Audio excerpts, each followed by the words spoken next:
दोस्तों, कहते हैं जिंदगी की सबसे बड़ी साजिश कभी कभी आपकी ही परछाई से शुरू होती है। ऐसी ही गाजियाबाद की रहने वाली रितिका सिंह, जिसकी जिंदगी पूरी तरह से सोशल मीडिया के इन्फ्लुएंसर होने के साथ साथ सफलताओं से भरी हुई थी, लेकिन उसके पीछे छुपा एक ऐसा अंधेरा था जिसने उसे उस रास्ते पर लाकर खड़ा कर दिया जो उसे मौत के दरवाजे तक ले गया। गाइस, आज की कहानी एक ऐसी लड़की की है जिसकी खूबसूरती, कामयाबी और प्यार ने उसे बर्बादी की दहलीज तक पहुंचा दिया। तो चलिए इस कहानी को डिटेल में जानते हैं, लेकिन उससे पहले अगर आपने अभी तक इस चैनल को सब्सक्राइब नहीं किया है तो इसी तरह की रियल क्राइम डॉक्यूमेंट्रीज देखने के लिए प्लीज चैनल को सब्सक्राइब कर लीजिए। Welcome back, I am mister Vivek Bhardwaj. आप देख रहे हैं द डार्क साइड ऑफ कलयुग।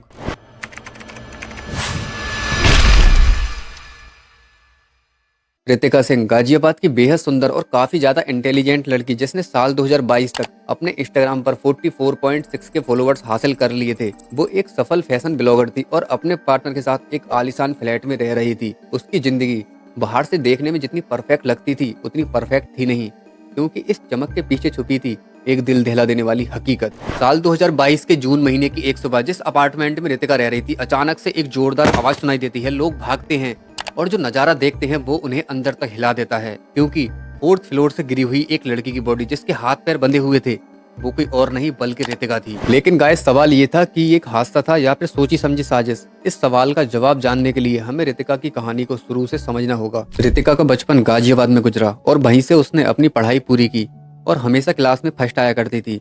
समर वेकेशन में उसे अपनी नानी जी के घर टूंडला जाना बहुत पसंद था। वहीं उसकी दोस्ती आकाश गौतम से हुई। दोनों बचपन के बहुत अच्छे दोस्त थे, लेकिन जैसे जैसे बड़े हुए आकाश की तरफ से ये दोस्ती रितिका के लिए प्यार में बदलने लगी। पहले तो रितिका ने इन सब के लिए मना कर दिया, लेकिन फिर भी आकाश ने उसका पीछा नहीं छोड़ा और लगातार उसे प्रपोज करने में लगा रहा, जिसके चलते कुछ समय बीतने के बाद रितिका को भी ये महसूस होने लगा कि शायद आकाश उससे बहुत ज्यादा प्यार करता है, जिसके चलते वो उसके प्यार को एक्सेप्ट कर लेती है। जिसके कुछ ही दिनों बाद आकाश ने रितिका को शादी के लिए मना लिया, झूठे सपने दिखाए और दावा किया कि जल्दी उसकी रेलवे में गवर्नमेंट जॉब लगने वाली है। रितिका उसकी बातों में आ गई। उसे लगने लगा कि शायद वो आकाश के साथ खुश रह सकती है।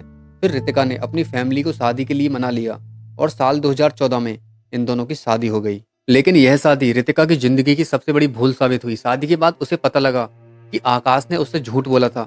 उसकी रेलवे में कोई भी नौकरी नहीं लगने वाली थी और ना ही कहीं भी प्राइवेट जॉब करने की उसकी मंशा थी। आकाश का असली चेहरा सामने आने के बाद उसने रितिका को मारना पीटना शुरू कर दिया, लेकिन रितिका ने फिर भी हार नहीं मानी। उसने अपनी पढ़ाई का सहारा लिया और एक प्राइवेट स्कूल में जॉब करनी शुरू कर दी। और आकाश अपने दोस्तों के साथ मिलकर पूरे पूरे दिन अय्याशी करने के साथ साथ स्मोकिंग और ड्रिंकिंग करता था और रितिका से उसकी कमाई के पैसे भी छीन लेता था। लेकिन यह संघर्ष अभी तक खत्म नहीं हुआ। इसी बीच सोशल मीडिया के जरिए रितिका की मुलाकात विपुल अग्रवाल से हुई।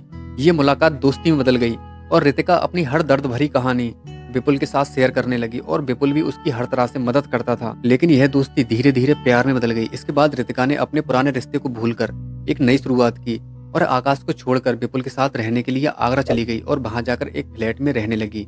और उधर रितिका ने आकाश से डाइवोर्स के लिए कोर्ट में केस फाइल कर दी। लेकिन आकाश ये सब बर्दाश्त नहीं कर सका और उसे ढूंढने में लग गया, क्योंकि रितिका के जाते ही उसे पैसों की और रितिका की कमी महसूस होने लगी। इसी दौरान रितिका ने इंस्टाग्राम पर एक पेज बनाया और वो वहां पर फैशन ब्लॉगिंग की वीडियोस अपलोड करने लगी, क्योंकि वो एक अच्छी फैशन ब्लॉगर थी, जिसकी वजह से उसे वहां से एक अच्छी इनकम भी होने लगी। रितिका विपुल के साथ बहुत खुश थी, लेकिन उसे इस बात का बिल्कुल भी अंदाजा नहीं था कि आकाश उसकी तलाश में है। पर कहीं ना कहीं उसके मन में इस बात का डर जरूर था कि अगर वो धोखे से भी आकाश के हाथ पड़ गई तो वो उसे जिंदा रखेगा। इसलिए उसने एक ऐसे फ्लैट में रहना शुरू किया जिसकी सिक्योरिटी काफी ज्यादा टाइट थी। इसी दौरान एक दिन आकाश इंस्टाग्राम पर रील्स देख रहा था, तभी अचानक से रितिका की वीडियो उसके सामने आ गई, जिसे देखकर वो और ज्यादा चढ़ गया। रितिका के इंस्टाग्राम पेज के जरिए आकाश ने उसके एड्रेस का पता लगा लिया कि रितिका कहाँ रहती है और आकाश ने अपने दो दोस्तों और दो महिलाओं के साथ मिलकर रितिका के फ्लैट में घुसने की प्लानिंग की और सभी उसके फ्लैट पर पहुंच गए। क्योंकि फ्लैट की सिक्योरिटी काफी ज्यादा टाइट थी और आकाश भी शकल से देखने में काफी ज्यादा अग्रेसिव लगता था, इसलिए उसे फ्लैट में एंट्री नहीं मिलती। ये सभी लोग रितिका के रिलेटिव बनकर सिक्योरिटी गार्ड के सामने गए और फ्लैट में अंदर घुस गए। फ्लैट में पहुंचने के बाद इन लोगों ने विपुल के साथ काफी मारपीट की और उसे बाथरूम में बंद कर दिया। इसके बाद रितिका के हाथ पैर बांधकर उसके साथ मारपीट शुरू कर दी। रितिका ने बचने की काफी कोशिश की, वो चीखी चिल्लाई, लेकिन कोई भी उसकी मदद के लिए नहीं आया।